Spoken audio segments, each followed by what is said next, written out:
ध्यान दीजिएगा आप लोग। आज का हमारा टॉपिक है ख्याति का मूल्यांकन। ध्यान दीजिएगा, ख्याति का मूल्यांकन, वैल्यूएशन ऑफ गुडविल।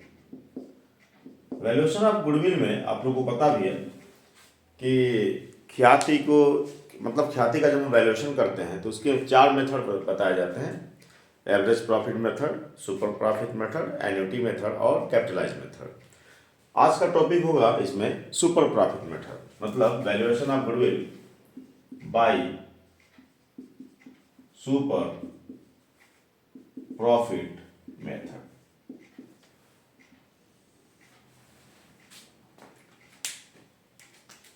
यहां पे जो सुपर प्रॉफिट की बात आ रही है, ध्यान दीजिएगा आप लोग, ख्याति का मूल्यांकन, valuation of goodwill by super profit method.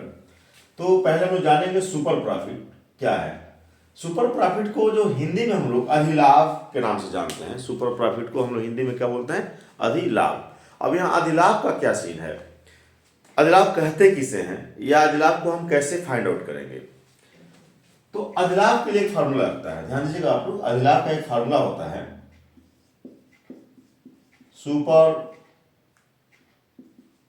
Profit equal to actual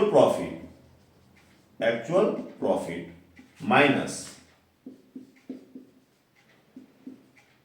normal profit. ध्यान देंगे आप लोग, actual profit minus normal profit. तो यहाँ एक्चुअल प्रॉफिट का क्या सीन है? एक्चुअल प्रॉफिट मतलब संस्था को जो वास्तव में लाभ हुआ है। जैसे आप जानते हो कि हमें प्रॉफिट हुआ है लॉस, यह ज्ञात करने के लिए हम लोग प्रॉफिट एंड लॉस अकाउंट बनाते हैं। तो प्रॉफिट एंड लॉस आपको बताता है कि आपका एक्चुअल प्रॉफिट क्या है, वास्तविक लाभ क्या है। तो एक्चुअल प्रॉफिट का मतलब संस्था को जो वास्तव में लाभ हुआ है। और नॉर्मल प्रॉफिट का जो सीन है यहाँ पे, नॉर्मल प्रॉफिट या इसको हम लोग एस्टिमेटेड प्रॉफिट बोलते हैं या अनुमानित लाभ भी बोलते हैं। मतलब जब भी हम किसी बिजनेस को रन करते हैं तो हमारा एक अनुमान होता है कि कम से कम इतना परसेंट लगाई गई पूंजी का कम से कम इतना परसेंट प्रॉफिट होना चाहिए। जो हम सोच के रखते हैं कि फ्यूचर में हमको इतना प्रॉफिट होना चाहिए, वो कहलाता है नॉर्मल प्रॉफिट। ठीक है, ये होता है आपका एक्चुअल प्रॉफिट। जैसे एग्जांपल के लिए आप अनुमान लगाए हो कि आपको 10,000 रुपये का लाभ होगा और इस अनुमान पे आप काम कर रहे हो, ये आपका होगा नॉर्मल प्रॉफिट। और आपने ट्रेडिंग पीएल जब बनाया तो प्रॉफिट एंड लॉस अकाउंट आपको 12,000 रुपये का प्रॉफिट दे रहा है, तो हो गया आपका एक्चुअल प्रॉफिट। ध्यान दीजिएगा। और सुपर प्रॉफिट तभी फाउंड आउट हो पाएगा, मतलब सुपर प्रॉफिट तभी क्रिएट होगा जब आपका actual profit more than normal profit हो। आपने अनुमान लगाया था 10,000 रुपये का लाभ का, आपका जो वास्तविक लाभ है वो 10,000 से कम हो गया, तो यानी वहां पे सुपर प्रॉफिट क्रिएट नहीं होगा। तो super profit equal to actual profit minus normal profit. Super profit को जैसा भी बताया गया हिंदी में इसे अधिलाभ के नाम से जानते हैं। अधिलाभ यानी सामान्य लाभ से अधिक लाभ, सामान्य लाभ से अधिक लाभ। जो आपने सामान्य लाभ सोचा था उससे जितना भी एक्स्ट्रा लाभ है, मतलब आपने सोचा 10,000 रुपये का लाभ और आपको वास्तव में लाभ हुआ है 12,000 रुपये का, तो 10,000 आपकी नॉर्मल प्रॉफिट की सोच थी और एक्चुअल प्रॉफिट आपका 12,000 है, तो आपका जो सुपर प्रॉफिट होगा वो कितना होगा? 2,000।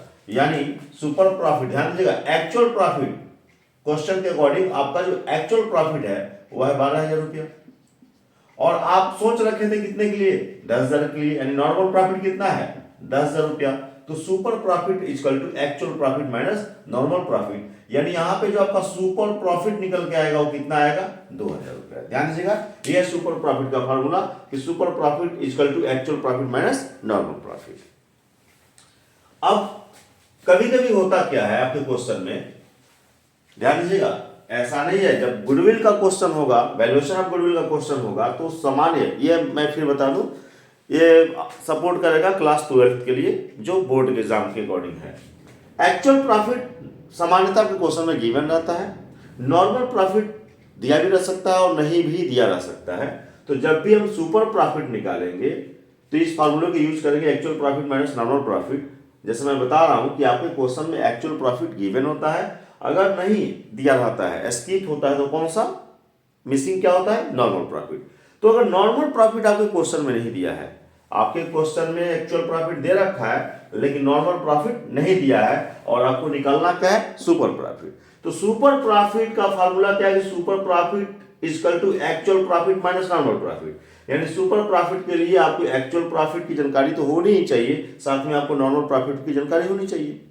क्वेश्चन में एक्चुअल प्रॉफिट हमेशा लगभग दिया रहता है, नहीं दिया रहता है नॉर्मल प्रॉफिट। अगर नॉर्मल प्रॉफिट आपके क्वेश्चन में मिसिंग है और निकालना क्या है, सुपर प्रॉफिट, तो सबसे पहले आपको क्या निकालना पड़ेगा, नॉर्मल प्रॉफिट। और अगर आपके क्वेश्चन में नॉर्मल प्रॉफिट नहीं दिया रहेगा तो 101% एक क्लू दिया रहेगा जिससे हम नॉर्मल प्रॉफिट तक जा सकते हैं। नॉर्मल प्रॉफिट का तो वहां पे हम लगाएंगे फार्मूला किसका, नॉर्मल प्रॉफिट का। और नॉर्मल प्रॉफिट का फार्मूला होता है normal profit equal to capital employed into normal rate of return, normal rate of return और अपॉन 100। ध्यान दीजिएगा, यहां कैपिटल इंप्लाइड की जगह पे आप चाहे तो केवल कैपिटल लिख सकते हैं, कोई इशू नहीं है। चाहे तो आप कैपिटल इन्वेस्टेड या इन्वेस्टेड कैपिटल लिख सकते हैं, मतलब जितना कैपिटल आपने इन्वेस्ट किया है। Into normal rate of return का क्या मतलब है, into normal rate of return मतलब जो आय का सामान्य दर है, आपका जो अनुमानित रेट है कि 10% प्रॉफिट होना चाहिए या 15% प्रॉफिट होना चाहिए, तो आपको क्वेश्चन में दिया जाता है कि आय का सामान्य दर 10%, 15%, 20%, तो है नॉर्मल रेट ऑफ रिटर्न। तो नॉर्मल प्रॉफिट अगर आपके क्वेश्चन में गिवन है तो मैं बताया हूँ कि सुपर प्रॉफिट तो एक्चुअल प्रॉफिट तो दिया ही दिया रहेगा। अगर आपके क्वेश्चन में नॉर्मल प्रॉफिट भी दिया है तो सीधे यह फॉर्मूला लगाएंगे सुपर प्रॉफिट के लिए। अगर आपके क्वेश्चन में नॉर्मल प्रॉफिट नहीं दिया है तो सुपर प्रॉफिट निकालने से पहले आपको नॉर्मल प्रॉफिट निकालना पड़ेगा। और 101% आपके क्वेश्चन में ये सुविधा दिया रहेगा, वो कैपिटल दिया रहेगा और नॉर्मल रेट ऑफ रिटर्न दिया रहेगा। इसको फार्मूला पर रखेंगे, capital into normal rate of return upon 100, cut करेंगे तो आपको क्या मिलेगा, नॉर्मल प्रॉफिट मिलेगा। और जब हम नॉर्मल प्रॉफिट फाइंड आउट कर लेंगे तब आराम से हम सुपर प्रॉफिट निकाल सकते हैं, super profit equal to actual profit minus normal profit. ठीक है। कभी कभी ऐसा भी होता है, ध्यान से मेरी बात समझेंगे, कभी कभी ऐसा भी होता है कि आपके क्वेश्चन में कैपिटल भी नहीं दिया रहता है। मतलब कहेगा क्वेश्चन कि calculation of valuation of goodwill by super profit, यानी आपको ख्याति का मूल्यांकन अधिलाभ के आधार पर करना है, सुपर प्रॉफिट के आधार पर करना है। और आपके क्वेश्चन में ना सुपर प्रॉफिट दिया रहेगा, ध्यान दीजिएगा, ना सुपर प्रॉफिट दिया रहेगा, ना नॉर्मल प्रॉफिट दिया रहेगा और ना ही कैपिटल दिया रहेगा। ऐसा भी क्वेश्चन दे सकता है। तो आपको सुपर प्रॉफिट निकालने से पहले, नॉर्मल प्रॉफिट निकालने से पहले क्या निकालना पड़ता है, कैपिटल को फाइंड आउट करना पड़ता है। और कैपिटल के लिए तो आप लोग जानते हो कि इंटर फर्स्ट ईयर में ही बताया जाता है आप लोग को। कैपिटल का फॉर्मूला क्या होता है, कैपिटल इक्वल टू पता है आप लोग को, asset minus liabilities, assets minus outside liabilities, outside liabilities. लेकिन इतना परेशान होने की जरूरत नहीं है, यह बहुत रेयर केस में कैपिटल मिसिंग होता है। इस फार्मूले का प्रयोग हम लोग बहुत कम करते हैं। नॉर्मली आपके क्वेश्चन में कैपिटल 99.9% गिवन रहता है। बहुत रेयर केस में ऐसा होगा कि कैपिटल मिसिंग कर दे। तो कैपिटल आपके क्वेश्चन में अगर नहीं दिया रहेगा तो 100% उस क्वेश्चन में एसेट और लायबिलिटीज का जिक्र होगा, जिससे हम कैपिटल को फाइंड आउट करते हैं। ध्यान दीजिएगा। अब बात आती है कि valuation of goodwill by super profit method, या मतलब ख्याति का मूल्यांकन जब हम सुपर प्रॉफिट मेथड पे करते हैं तो प्रॉपर इसके लिए ख्याति का फार्मूला क्या है, यानी गुडविल का फार्मूला क्या है, गुडविल का क्या फार्मूला है सुपर प्रॉफिट मेथड के आधार पे। तो गुडविल का फार्मूला होता है कि goodwill equal to super profit into number of year purchase.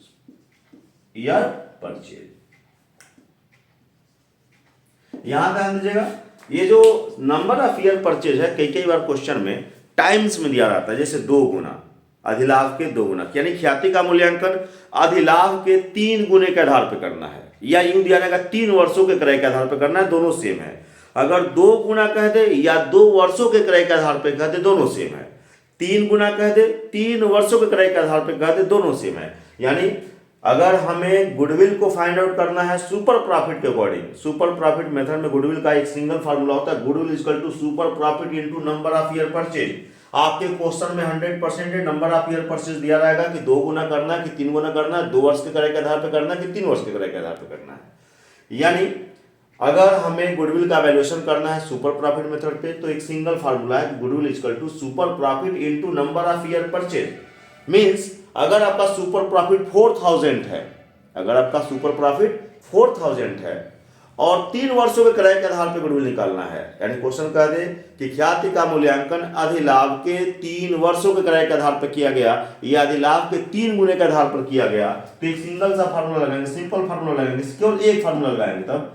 और क्या पता होना चाहिए आपके क्वेश्चन में सुपर प्रॉफिट गिवन है तब, तो goodwill equal to super profit into number of year purchase. तो जैसा अभी कल्पना किए हैं, एज्यूम किए हैं, सपोज कीजिए कि सुपर प्रॉफिट आपके क्वेश्चन में गिवन है कितना 4000 और into number of year purchase 3 Guna 3 time, तो इक्वल टू 12,000 12,000 रुपया जो मूल्य होगा क्या हो जाएगा, गुडविल का मूल्य हो जाएगा। ध्यान दीजिएगा। तो यह सिंगल फार्मूला कब यूज होगा, यानी मात्र एक फार्मूले का यूज करके हम गुडविल को कैसे निकाल पाएंगे सुपर प्रॉफिट के में, जब आपके क्वेश्चन में सुपर प्रॉफिट भी गिवन हो। ये तो दिया ही रहेगा नंबर ऑफ ईयर परचेज, आपके क्वेश्चन में यदि सुपर प्रॉफिट गिवन है तो मात्र यह सिंगल फार्मूला लगाएंगे, एक फार्मूला लगाएंगे, क्वेश्चन सॉल्व हो जाएगा। लेकिन हो सकता है कि आपके क्वेश्चन में सुपर प्रॉफिट ना दिया हो, तो गुडविल को निकालने से पहले हमें सुपर प्रॉफिट को निकालना पड़ेगा। और सुपर प्रॉफिट निकालने का फॉर्मूला क्या है, तो super profit equal to actual profit minus normal profit. तो अगर आपके क्वेश्चन में एक्चुअल प्रॉफिट भी गिवन है, वो तो गिवन रहेगा जैसे मैं बताया हूं। अगर आपके क्वेश्चन में एक्चुअल प्रॉफिट के साथ साथ नॉर्मल प्रॉफिट भी गिवन है, ध्यान दीजिएगा, तो सबसे पहले हम इस फॉर्मूले का यूज करेंगे और क्या निकाल लेंगे, सुपर प्रॉफिट। और जब सुपर प्रॉफिट निकल के सामने आ जाएगा तो फिर सेकेंड स्टेप में हम इस फॉर्मूले का यूज करेंगे कि goodwill equal to super profit into number of year purchase, फिर गुडविल निकल जाएगा। ठीक है। हो सकता है कि आपके क्वेश्चन में नॉर्मल प्रॉफिट भी गिवन ना हो, नॉर्मल प्रॉफिट भी गिवन ना हो, तो सुपर प्रॉफिट निकालने से पहले आपको क्या निकालना पड़ेगा, नॉर्मल प्रॉफिट। तो नॉर्मल प्रॉफिट का फॉर्मूला लगाएंगे, normal profit equal to capital into normal rate of return upon 100, जो आपके क्वेश्चन में गिवन रहेगा। फिर हम नॉर्मल प्रॉफिट, यानी सबसे पहले हम नॉर्मल प्रॉफिट को निकालेंगे, फिर हम क्या निकालेंगे, सुपर प्रॉफिट को निकालेंगे, और तब तीसरे स्थान पे क्या आएगा, गुडविल का फॉर्मूला लगाएंगे। क्या लगाएंगे, गुडविल का फॉर्मूला लगा देंगे। क्वेश्चन इससे भी बड़ा हो सकता है आपके क्वेश्चन में नॉर्मल प्रॉफिट तो मिसिंग है ही, कैपिटल का भी मिसिंग हो, कैपिटल भी ना दिया हो, ये भी तो हो सकता है। तो कैपिटल मिसिंग रहेगा तो 101% उसमें एसेट और आउटसाइड लायबिलिटीज का जिक्र होगा। तो सबसे पहले हम क्या निकालेंगे, नंबर एक पे कैपिटल निकालेंगे, capital equal to asset minus liability. आप लोग इंटर में पढ़े भी हो, पूंजी बराबर संपत्ति माइनस दायित्व पढ़ाया जाता है। तो capital equal to asset minus outside liabilities. तब हम पहले कैपिटल निकालेंगे, जब कैपिटल फाइंड आउट कर लेंगे तब दूसरे स्थान पे किसको रखेंगे, नॉर्मल प्रॉफिट को रखेंगे। जब नॉर्मल प्रॉफिट निकाल लेंगे तो तीसरे स्थान पे किसको रखेंगे, सुपर प्रॉफिट को रखेंगे। और जब सुपर प्रॉफिट भी निकाल लेंगे तब चौथे स्थान पे किसको रखेंगे, गुडविल को रखेंगे। और goodwill equal to super profit into number of year purchase, ये आपका तरीका होता है। ध्यान दीजिएगा मेरी बात को। आपके क्वेश्चन में नोट कर लीजिएगा, वीडियो को रोक के आप लोग, आपके क्वेश्चन में कभी कभी, मैं इसको मिटा रहा हूं, आपके क्वेश्चन में कभी कभी जो एक्चुअल प्रॉफिट होता है वह 1 से अधिक वर्षों का दिया रहता है, मतलब 2 या 2 से अधिक वर्षों का दिया रहेगा। नॉर्मल प्रॉफिट तो आपको एक ही करना है, जो एक्चुअल प्रॉफिट में जिक्र कर रहा हूं, एक्चुअल प्रॉफिट 2 या 2 से अधिक दिया रहता है, 2 या 2 से अधिक वर्षों का दिया रहता है। ऐसे कंडीशन में जो फार्मूला लगाते हैं हम लोग, ध्यान दीजिएगा, अगर आपके क्वेश्चन में एक्चुअल प्रॉफिट 1 साल का दिया है तो सिंपल फार्मूला लगा देंगे, लेकिन 2 या 2 से अधिक वर्षों का दिया है एक्चुअल प्रॉफिट, तो यदि आपके क्वेश्चन में वास्तविक लाभ एक्चुअल प्रॉफिट 2 या 2 से अधिक वर्ष का है, तो सबसे पहले आपको क्या करना पड़ेगा, एवरेज एक्चुअल प्रॉफिट निकालना पड़ेगा। फिर से मेरी बात ध्यान देंगे, आप हो valuation of goodwill by super profit method, और आपके क्वेश्चन में 2 या 2 से अधिक वर्षों का एक्चुअल प्रॉफिट दिया हुआ है, जो वास्तविक लाभ है, या 2 या 2 से अधिक दिया हुआ है, 2 या 2 से अधिक वर्षों का दिया हुआ है। तो गुडविल को फाइंड आउट करते समय सबसे पहले आप एक्चुअल प्रॉफिट का एवरेज निकालेंगे, क्योंकि आपका एवरेज प्रॉफिट, एक्चुअल प्रॉफिट 1 नहीं दिया है, 2 या 2 से अधिक दिया है। तो ऐसे क्वेश्चन को जब सॉल्व करेंगे तो सबसे पहले हम क्या करेंगे, सॉल्व करते समय number 1 calculation of average actual profit. पहले आप निकालेंगे एवरेज एक्चुअल प्रॉफिट, और एवरेज एक्चुअल प्रॉफिट आपको पता है कि प्रॉफिट का एवरेज कैसे निकालते हैं। तो एवरेज एक्चुअल प्रॉफिट के लिए क्या करेंगे, तो total profits upon number of year. ठीक है, सपोज कीजिए कि आपके 2 वर्ष के एक्चुअल प्रॉफिट 50,000 और 40,000 है, मतलब एक साल का प्रॉफिट है 50,000 वास्तविक लाभ, और एक साल का है 40,000, और गुडविल को वैल्यूएशन करना सुपर प्रॉफिट के आधार पे। तो अगर वास्तविक लाभ 2 या 2 से अधिक देगा तो 2 या 2 से अधिक देगा तो दोनों का यूज नहीं करेंगे, बल्कि दोनों के एवरेज का यूज करेंगे। अगर आपका वास्तविक लाभ 2 दिया है, एक वर्ष का लाभ दिया है 50,000, एक वर्ष का लाभ दिया है 40,000, 50,000 और 40,000, तो सबसे पहले करेंगे calculation of actual average profit, जिसके लिए टोटल प्रॉफिट्स यानी 50,000 plus 40,000 upon number of year 2, यानी 90,000 90,000 बटा 2 कट करेंगे तो एवरेज एक्चुअल प्रॉफिट जो निकल के आएगा वो आएगा कितना, 45,000, 45,000 रुपया। तब दूसरा स्थान पर रखेंगे कैलकुलेशन ऑफ सुपर प्रॉफिट, ध्यान दीजिएगा सुपर प्रॉफिट। लेकिन ध्यान रखिएगा अगर वास्तविक लाभ 2 या 2 से अधिक दिया हुआ है तो वहां हम उसको सुपर प्रॉफिट नहीं बोलेंगे, तब हम इसको बोलेंगे average super profit. Calculation of average super profit, कोई सीन नहीं बदल रहा है, नाम बदल रहा है।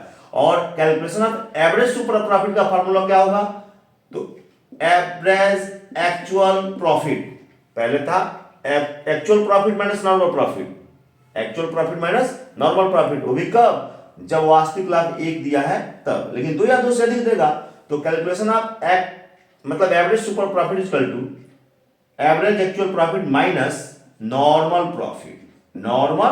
प्रॉफिट, ये फार्मूला लगाएंगे।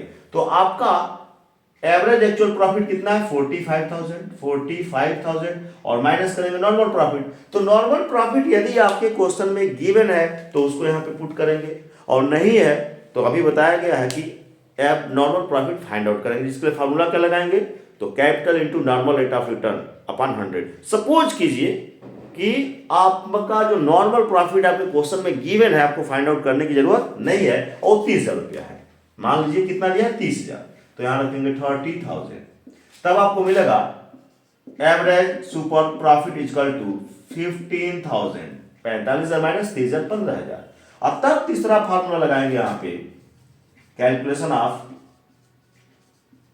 Goodwill by super profit method, और गुडविल का फार्मूला लगा देंगे कि goodwill equal to average super profit. ध्यान दीजिएगा यहां से एवरेज को आप हटा सकते